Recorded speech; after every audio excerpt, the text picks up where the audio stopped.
मराठा समाजासाठी हैदराबाद गॅझेट लागू केल्यामुळं आता ओबीसी समाजाचं आरक्षण जाईल या चिंतेतून लातूर जिल्ह्याच्या रेणापूर तालुक्यातील वांगदरी येथील भरत महादेव कराड या 35 वर्षीय इस्माने आत्महत्या केलेली आहे आणि आपण सध्या आहोत वांगदरी या गावामध्ये। हे भरत कराड यांचं छोटंसं घर आहे।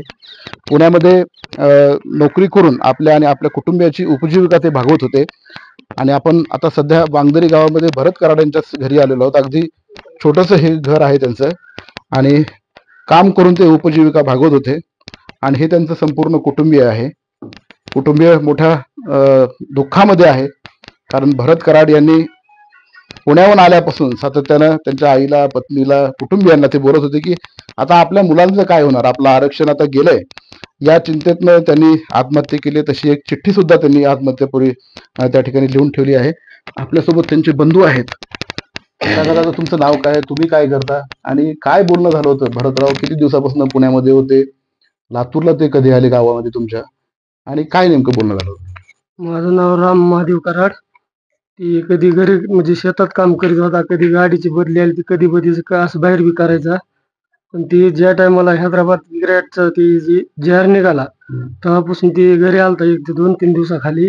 ती सारखं म्हणायचं आता आपलं ओबीसीचं आरक्षण गेलं, आता आपलं ओबीसीचं आरक्षण गेलं, आता काय करायचं।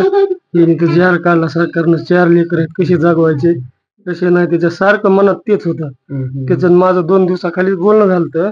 त्याच्या मित्रांनी मला 2 वेळेस फोन केलता, मायला भरत लयच मनावर घ्यायला की सारखं मोर्चाला जात होता, ओबीसीची आहे, कुठेही मेळाव्यात जात होता।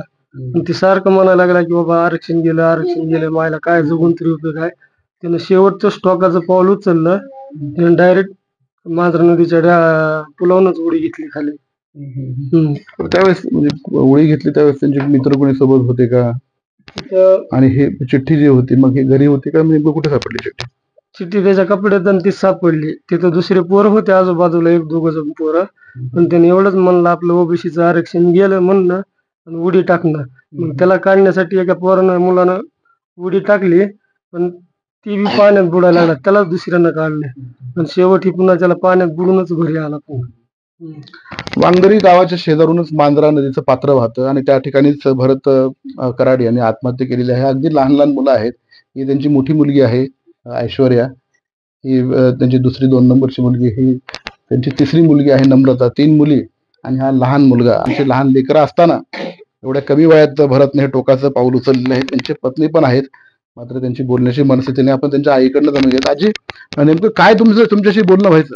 माझ्याशी काही नाही, ते आल्यापासून सारखं म्हणायचं आई आता आपण कसं करावं ह्या लेकराली, आपलं ओबीसीचं आरक्षण तर गेलं, आता ह्या लेकराचं कसं होईल, ह्याला कसं जगू, ह्याला लिहिणं कसं शिकू, ह्यांच्यापाशी आता मला एवढं आता होत नाही, मग आता आपण कसं करावं बाबा, करू काही बी, मी मंजुरी करते, तू बी कर मंजुरी, आपण हे करू, माझं भागत नाही, मी आता कसं करू, मी आता काय करू, मग आरक्षण गेलं, आरक्षण सारखं तसंच म्हणायचा। तुम्ही काही बोलला नाहीत का, म्हणजे आरक्षण आहे आता? आम्हाला तसलं तेवढं तितकं कळतच नव्हतं। अरे कशाचं आरक्षण आहे बाबा, राहू दे बस गपचिप, कशाचं आरक्षण आहे, लेकर बघ।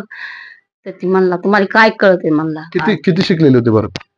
10वी। म्हणजे मुलांचं कसं होईल याची त्यांना चिंता होती? हो, मुलाचं कसं होईल म्हणत त्याला सगळी चिंता होती, लेकरायचंच कसं होईल म्हणे, आपण काय करावं। सगळी शेतीत यंदा पाण्यानं ती उलटी गुंठे आहेत। किती आहे शेती, किती आहे तुम्हाला? 2 गुंठे। 2 गुंठे। त्याच्यात सगळं पाणी। बाबा, तुमच्याशी काय बोलणं झालं होतं? जरवान घेऊन जायचं आम्ही जरा। अच्छा, हा। तुमच्याशी काय बोलणं झालं होतं का भरतचं पुण्यावर आल्यावर? नव्हतं बोलायला काही। काय म्हणत होते का? नाही, काही तसं काही नव्हतं। आता काय सरकारकडे काय मागणी काय तुमच्या? सरकारनं आता आमच्या लेकरा बाळायचं आई वडील व्हावं, त्यांनी ह्यांचं शिक्षण, ह्यांच्या जीवाचं मोडलं, ह्यांचं त्यांनी सरकारनं सोय करा, मायबाप व्हावा त्यांनी। आता आमचं किती 4 दिवस उरलेलं असतंय, आम्ही काय करणार आहोत? ती तर भोळी साळी पोरगी आहे, तिला काही कळत नाही। ताई, काही बोलणं झालं होतं का तुमचं? पुण्यावर आल्यावर काही बोलले होते?